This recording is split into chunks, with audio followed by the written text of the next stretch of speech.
أعوذ بالله من الشيطان الرجيم. بسم الله الرحمن الرحيم. اللهم صل على محمد وعلى آل محمد كما صليت على إبراهيم وعلى آل إبراهيم إنك حميد مجيد.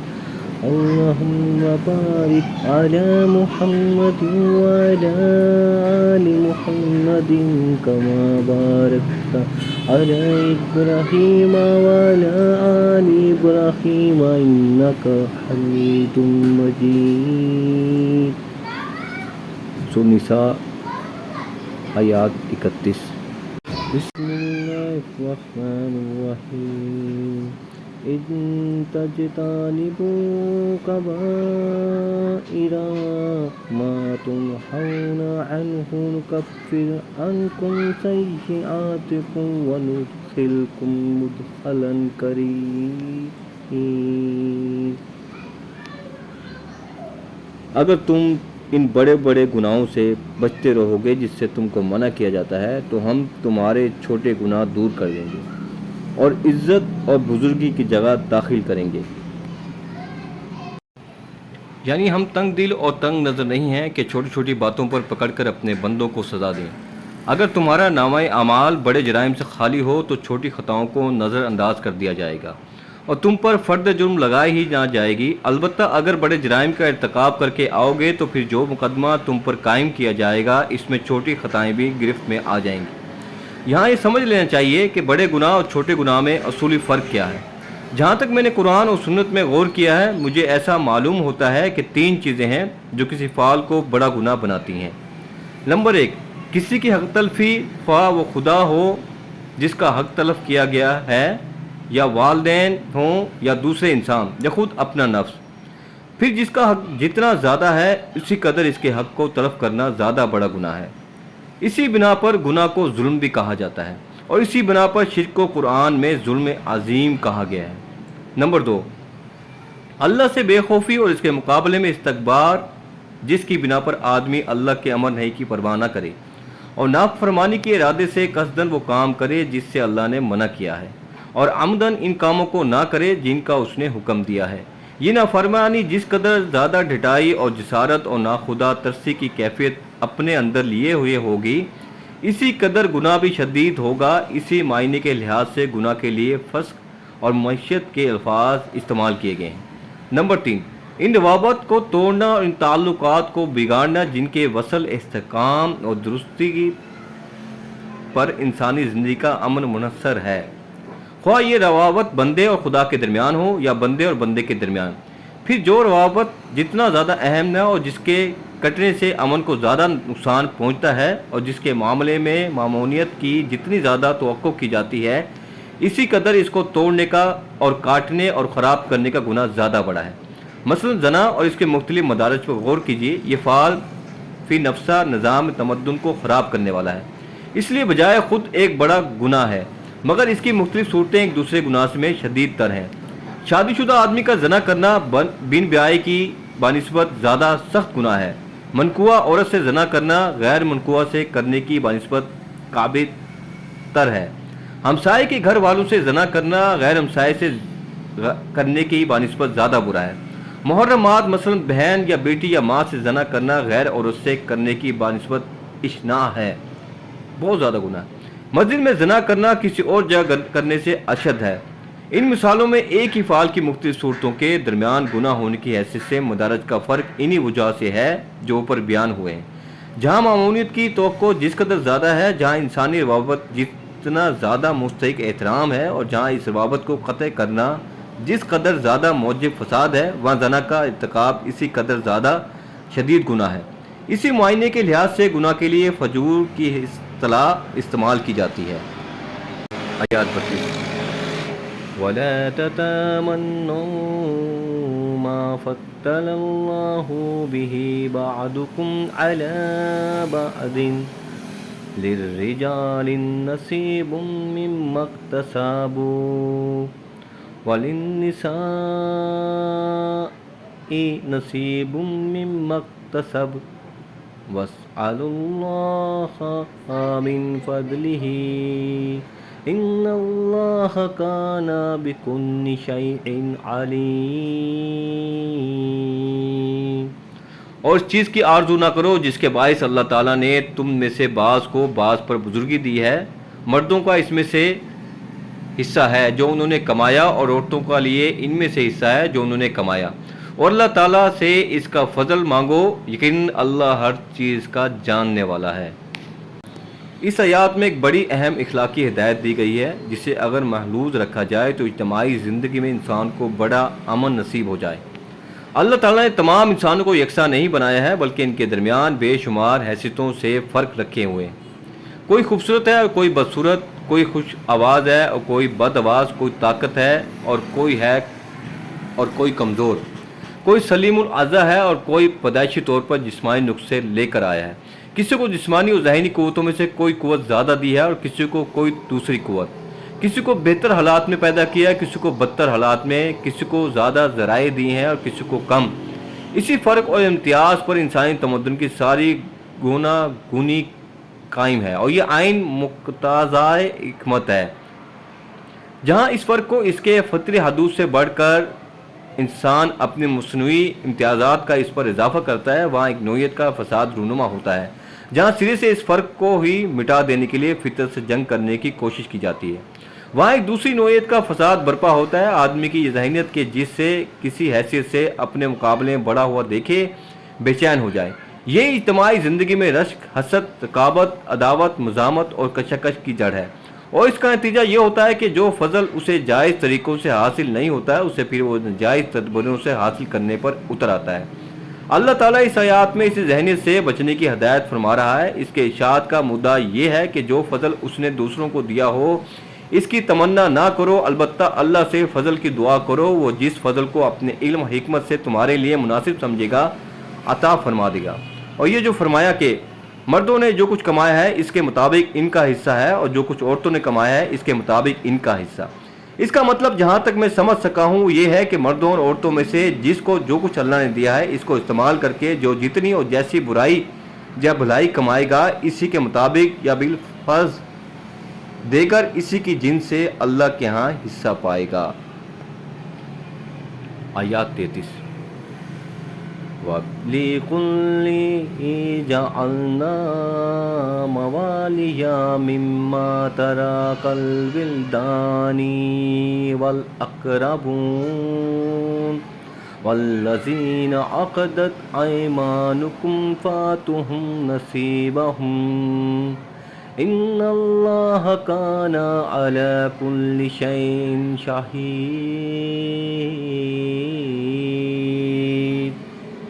ماں باپ یا قرابت دار جو چھوڑ مریں اس کے وارث ہم نے ہر شخص کے لیے مقرر کر دیے ہیں، اور جن سے تم نے اپنے ہاتھوں معاہدہ کیا ہے، اور انہیں ان کا حصہ دو، حقیقتاً اللہ تعالیٰ ہر چیز پر حاضر ہے۔ اہل عرب میں قاعدہ تھا کہ جن لوگوں کے درمیان دوستی اور بھائی چارہ کے عہد و پیمان ہو جاتے تھے وہ ایک دوسرے کے میراث کے حقدار بن جاتے تھے۔ اسی طرح جسے بیٹا بنا لیا جاتا تھا وہ بھی منہ بولے باپ کا وارث قرار پاتا تھا۔ اس آیات میں جہالت کے اس طریقے کو منسوخ کرتے ہوئے ارشاد فرمایا گیا ہے کہ وارثت تو اسی قاعدے کے مطابق شداروں میں تقسیم ہونی چاہیے جو ہم نے مقرر کر دیا ہے، البتہ جن لوگوں سے تمہارے عہد و پیمان ہو ان کو اپنی زندگی میں تم جو چاہو دے سکتے ہو۔ آیات 34۔ الرجال قوامون علی النساء بما فضل اللہ بعضهم على بعض وبما انفقوا من اموالهم فالصالحات قانتات حافظات للغیب بما حفظ اللہ واللتی تخافون نشوزهن فعظوهن واهجروهن في المضاجع واضربوهن فإن أطعنكم فلا تبغوا عليهن سبيلا ان اللہ کان علیا کبیر۔ مرد عورتوں پر حاکم ہے اس وجہ سے کہ اللہ تعالیٰ نے ایک کو دوسرے پر فضیلت دی ہے، اور اس وجہ سے کہ مردوں نے اپنے مال خرچ کیے ہیں، پس نیک فرما بردار عورتیں خاوند کی عدم موجودگی میں باحفاظت الہی نگہداشت کے رکھنے والیاں ہیں۔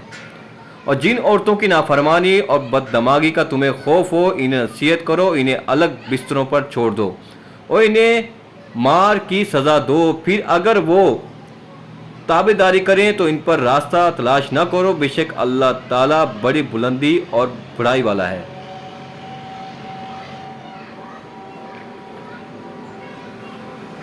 قوام یا قیم اس شخص کو کہتے ہیں جو کسی فرد یا ارادے یا نظام کے معاملات کو درست حالت میں چلانے اور اس کی حفاظت اور نگہبانی کرنے اور اس کی ضروریات مہیا کرنے کا ذمہ دار ہو۔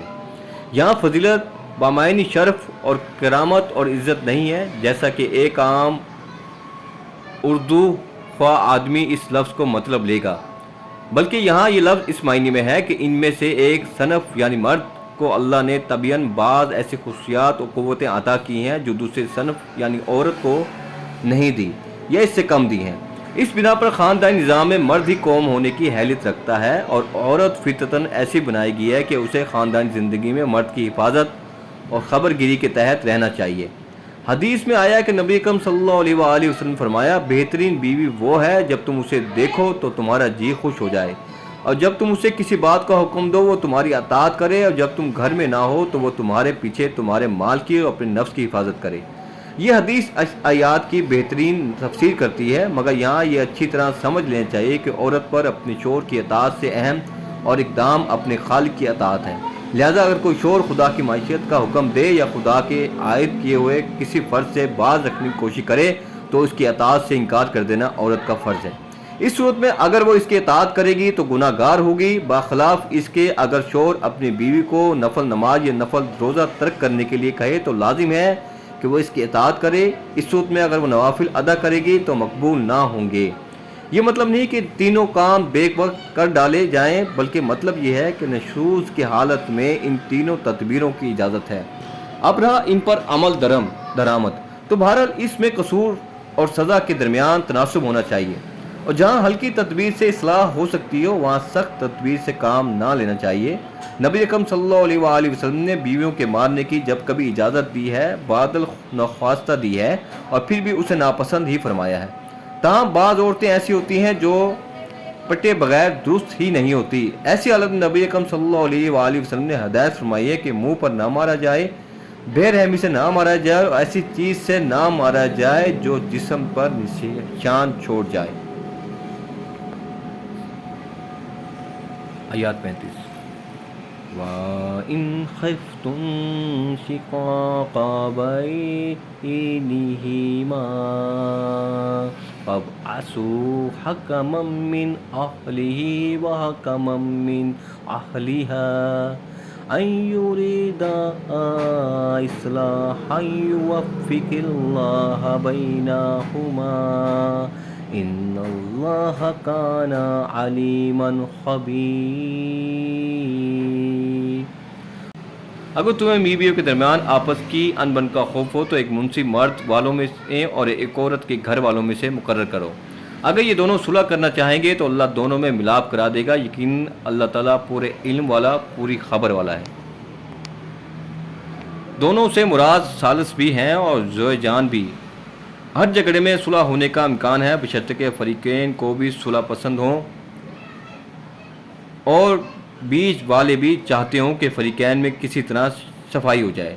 اس آیات میں ہدایت فرمائے گی کہ جہاں میاں اور بیوی میں موافقت ہو جائے وہاں نزاع سے انقطاع تک نوبت تک پہنچنے یا عدالت میں معاملہ جانے سے پہلے گھر ہی میں اصلاح کی کوشش کر لینی چاہیے، اور اس کی تدبیر یہ ہے کہ میاں بیوی میں سے ہر ایک کے خاندان کا ایک آدمی اس غرض کے لیے مقرر کیا جائے کہ دونوں مل کر اسباب اختلاف کی تحقیق کریں اور پھر آپس میں سر جوڑ کر بیٹھیں اور تصفیہ کی کوئی صورت نکالیں۔